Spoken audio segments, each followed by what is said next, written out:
2 minus 8 gives us negative 6. And again, here inside this parentheses, we have 2 minus 8. So negative 6 times negative 6, which equals positive 36. But this answer is not correct, because according to the order of operations, first we have to do parentheses, then exponents, then multiplication or division, and finally addition or subtraction. Remember that multiplication and division have equal priority and we have to go from left to right. And the same applies to addition and subtraction. In this expression, we have one subtraction, one multiplication, and one parenthesis.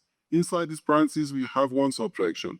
Here we have a multiplication, because in mathematics, when a number is placed next to parentheses, it means multiplication. And we usually don't write the multiplication sign for brevity. Okay, so according to the PEMDAS, first we have to do this parentheses, then this multiplication, and finally this subtraction.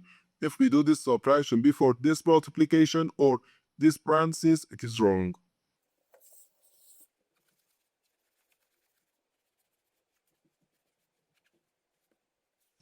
So first we have to do this parentheses.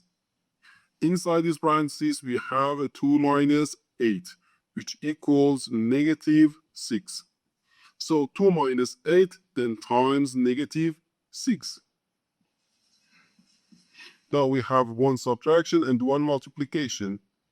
According to the PEMDAS, multiplication has higher priority than subtraction, because multiplication comes before subtraction. So here first we have to do this multiplication. 8 times negative 6 gives us negative 48. So 2 minus negative 48. No, negative times negative gives us positive. So 2 plus 48, which equals 50. And this is our final answer to this problem. The correct answer is 50.